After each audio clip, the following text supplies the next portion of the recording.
Good morning বন্ধুরা, আশা করছি ভালো আছো। আমিও ভালো আছি।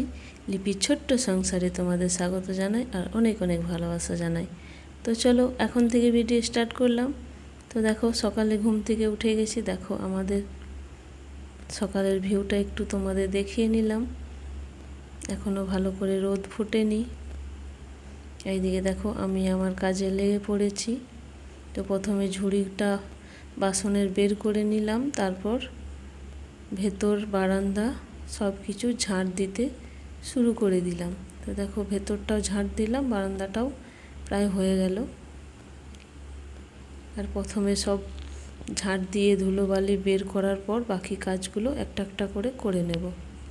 দেখো ভেতরটা হয়ে গেল, এবার উঠোনটা ঝাড় দিয়ে দেব। আর এখন বৃষ্টিতে উঠোনটার অবস্থা কেমন দেখাচ্ছে দেখো। বৃষ্টি পড়ে এখন তার মাটি দেওয়া যাচ্ছে না, মাটি দিলেই আবার বৃষ্টি হয়ে যাবে। তো এখন কিছুদিন এখন বৃষ্টি হয়নি অবশ্য।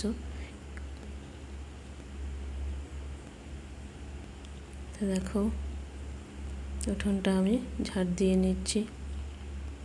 আর এখানে দেখো ইটগুলো ছেলেতে রেখে দিয়েছে অর্ক, ওই ইট নিয়েই খেলা করে। তো মাটি দিয়ে কাদা মাখিয়ে রেখে দিয়েছে, তো সাইড করে রেখে দিলাম, পায়ে লেগে যাবে যাওয়া আসা করতে করতে। তো রেখে দিলাম এক সাইডে। আর ওই দুটো ইট রইল, ওইটার মধ্যে মানে সিলটা আমার রাখা ছিল, এখন সামনে করে নিয়েছি, তাই ইট দুটো থাক, আবার ওখানে রাখা হবে।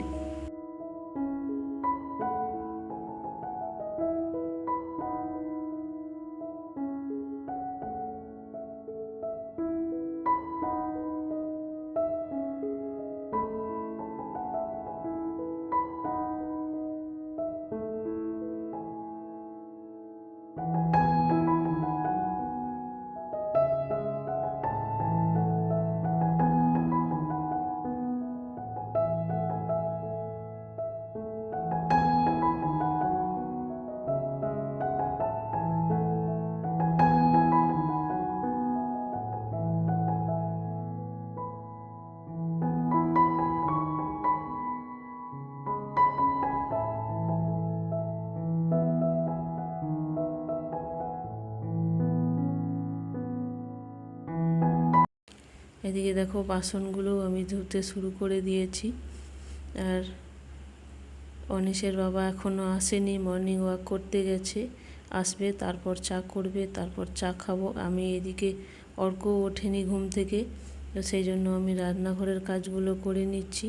তো দেখো প্রায় কাজ আমার হয়ে গেল। এখন আমি বাসনগুলো ধুয়ে নিচ্ছি, তারপর ওই ঘরে আবার যাব। ছেলে উঠবে, ছেলেকে উঠিয়ে ব্রাশ করিয়ে চা খাইয়ে তারপর ও ঘরের কাজগুলো করে নেব। বিছানাটাও ঝেড়ে নিতে হবে, ছেলে না উঠলে বিছানাটাও ঝাড়তে পারছি না।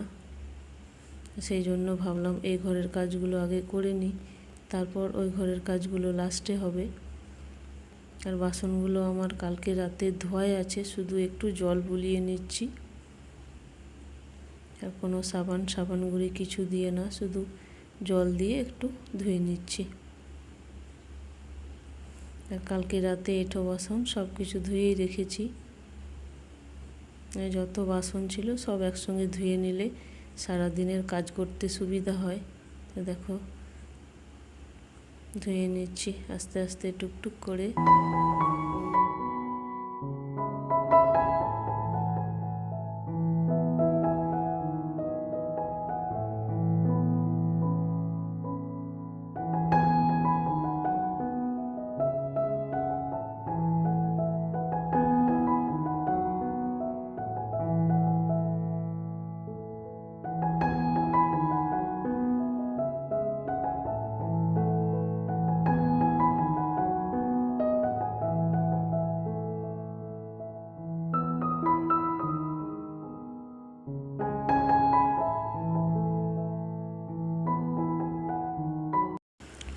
এদিকে দেখো চান করে চলে এসেছি।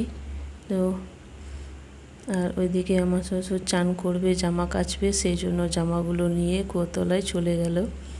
আর আমি কতগুলো কাচা ছিল কেচে নিলাম, সেই জন্য।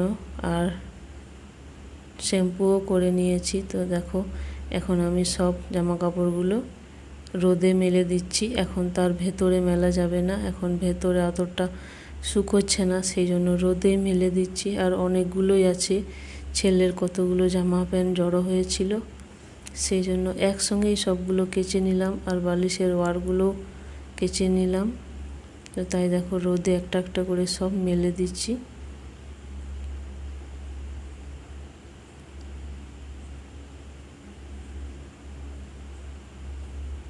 রোদ ভালোই দিচ্ছে, এখন মনে হচ্ছে না যে বর্ষাকাল। এই আষাঢ় মাসে এত রোদ দিচ্ছে বলার কিছু নেই।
এদিকে দেখো রান্না প্রায় হয়ে গেল। আর বিশেষ কিছু আজ রান্না হয়নি, ভাত আর কাঁকড়া ভাজা করলাম আলু দিয়ে। আর এখন হচ্ছে মাংস, তো মাংসটা হয়ে গেছে, সেদ্ধ হলেই নামিয়ে দেব। তো চলো আজকের ভিডিওটা এখানে শেষ করলাম, টাটা।